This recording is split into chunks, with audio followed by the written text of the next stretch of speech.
رسول اللہ صلی اللہ علیہ وسلم نے ارشاد فرمایا رب کاسیات عاریات، بہت سی عورتیں، صنفان لم ارہما، آپ صلی اللہ علیہ وسلم نے فرمایا دو قسم کی مخلوق ایسی ہے جو میں نے نہیں دیکھی. کیا مطلب؟ وہ میرے زمانے میں نہیں پائی جاتی، وہ بعد میں آئیں گے.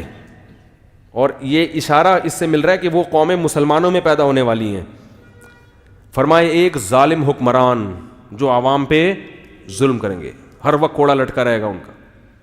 دوسرا فرمایا کاسیات عاریات، ایسی عورتیں جو لباس پہننے کے باوجود برہنہ ہوں گی، ان کا لباس جسم پہ ہونا نہ ہونا برابر ہوگا. فرمایا رؤوسہن، ان کے سر ایسے ہوں گے کاسنمۃ البخت، جیسے اونٹ کے کوہان ہوتے ہیں، ایسے فیشن کیے ہوئے ہوں گے کہ بالوں کو اوپر سے اٹھا کے رکھا ہوا ہو. تو علماء نے لکھا ہے کہ ایسا چست لباس پہننا جس سے جسم کے اعضاء جھلکتے ہوں، یا ایسا باریک لباس پہننا جس سے جسم کی کھال نظر آتی ہو، اس سے یہ مطلب ہے کہ لباس کے باوجود کیا ہوں گی؟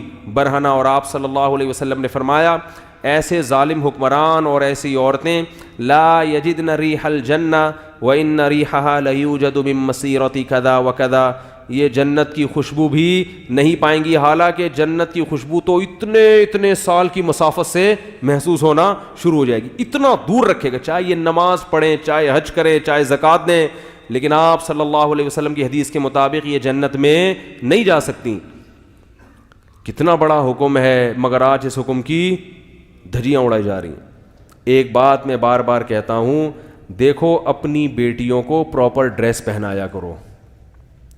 لوگ کہتے ہیں ہماری بیٹی ہمارے قابو میں نہیں ہے. بالغ ہونے کے بعد اگر قابو میں نہیں ہے تو بات سمجھ میں آتی ہے، بچیاں تو قابو میں ہی ہوتی ہیں نا. کسی بھی دیندار کو کھڑا کر دو، اس کے بیٹے کا لباس دیکھو اور اس کی بیٹی کا لباس دیکھو. ابھی میں ہانگ کانگ گیا نا، مردوں کے پورے کپڑے ہیں، پورے نا، ان کا بس نہیں چل رہا ہوتا، منہ بھی چھپا لیں وہ.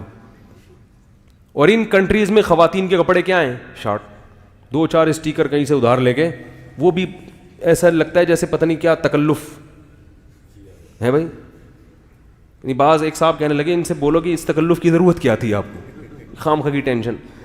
مرد پورے، اور عورتوں کا وہی کلچر کہاں آ رہا ہے ہمارے معاشرے میں، اور کیسے آ رہا ہے؟ والدین اپنی بچیوں کے لیے ایسے کپڑے لے کر آ رہے ہیں. ابھی تو بچی ہے بھائی، اگر وہ ابھی بچی ہے تو وہ بھی تو بچہ ہے، اس کو بھی چڈی پہناؤ، بنیان پہنا کے باہر نکال دو اس کو. بیٹے کو، اپنے بیٹے کو چڈی بنیان نہیں، بیٹے کو پراپر ڈریس پہنائیں گے پورا. بیٹی کو کیا کریں گے؟ آدھی پنڈلیوں کی فراکیں، سلیو لیس فراکیں ان کو پہنائیں گے، آدھی پنڈلیوں کی شلواریں اور سلیو لیس ان کو فراکیں پہنائیں گے. تو یہ اس کی علامت ہے کہ آپ ان کی صحیح تربیت نہیں کر رہے. بچے کو پراپر ڈریس پہنا کے اس کا عادی بنانا پڑتا ہے. اس سے بچے میں حیا پیدا ہو جاتی ہے، شرم پیدا ہوتی ہے. آپ نے دیکھا ہوگا جو لوگ اپنے بچوں کو کپڑے نہیں پہناتے نا، چڈی بنیان میں ہی بچے گھومتے رہتے ہیں، وہ پھر بڑے ہو کر بھی چڈی بنیان میں.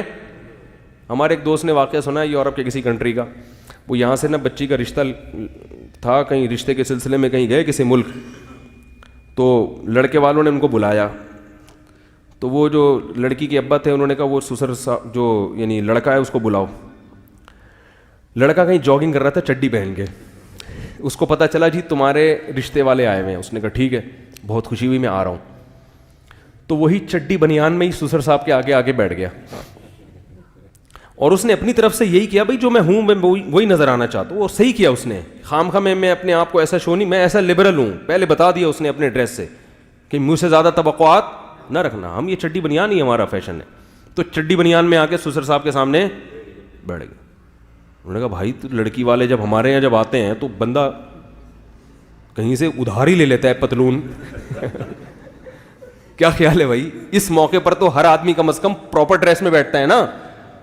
نہیں ہے تو کہیں سے ادھار لے لیتا ہے، شرٹ ادھار لے لیتا ہے، بعد میں واپس کر دیتا ہے کہ بھائی چلو ابھی فی الحال. تو یہ اتنا لبرل. وہ خیر انہوں نے انکار کر دیا، اور بہت اچھا کیا انہوں نے انکار کر دیا. تو کیا ہے کہ بچپن سے آپ اگر مکمل لباس پہنائیں گے بیٹے کو، بیٹی کو، تو وہ لباس کا عادی